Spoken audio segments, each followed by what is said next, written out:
Bonsoir, bienvenue dans notre 4e vidéo sur la série d'enseignements L'Évangile clarifié.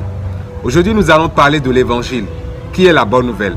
Nous avions abordé dans la vidéo précédente la question des efforts de l'homme. Nous avions dit que l'homme fournit beaucoup d'efforts pour se réconcilier avec Dieu, mais ces efforts ne peuvent pas le sauver de ses péchés. C'est pourquoi la notion de l'Évangile, de la bonne nouvelle. Alors, qu'est-ce que la bonne nouvelle? La bonne nouvelle se résume en 3 expressions. Selon 1 Corinthiens 15, 1 à 6. L'apôtre Paul, d'abord, avant de rappeler la notion de la bonne nouvelle, a fait un constat.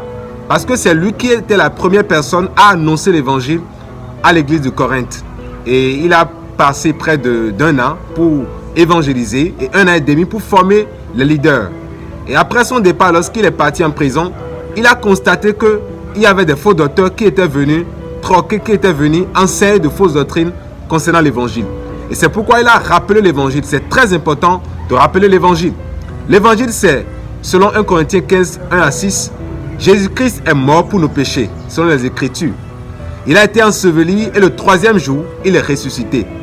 Parce que nous ne pouvons pas nous sauver nous-mêmes, Dieu a envoyé son Fils Jésus-Christ dans la chair pour mourir pour nos péchés, pour être enterré, et le 3e jour, Dieu l'a ressuscité d'entre les morts. Alors, tous ceux qui basent leur foi, qui fondent leur foi sur l'évangile, sur ce que Jésus a fait, sur sa mort, sur son ensevelissement et sur sa résurrection, ont la vie éternelle. Et c'est ça, ce qui brise la barrière qui sépare le Dieu saint de l'homme pécheur. Alors, beaucoup de personnes aujourd'hui savent que Jésus est mort pour leurs péchés, mais ils ne savent pas la raison pour laquelle Jésus-Christ est mort pour leurs péchés. La prochaine vidéo nous montrera la raison pour laquelle Jésus-Christ devait mourir. Parce que nous pouvons nous poser la question, Dieu pouvait seulement pardonner les hommes. Parce que nous pouvons nous poser juste la question, Dieu pouvait seulement pardonner les hommes. Mais pourquoi il faut que Jésus-Christ meure avant que Dieu ne pardonne les péchés? Et c'est de ça la vidéo prochaine sera question.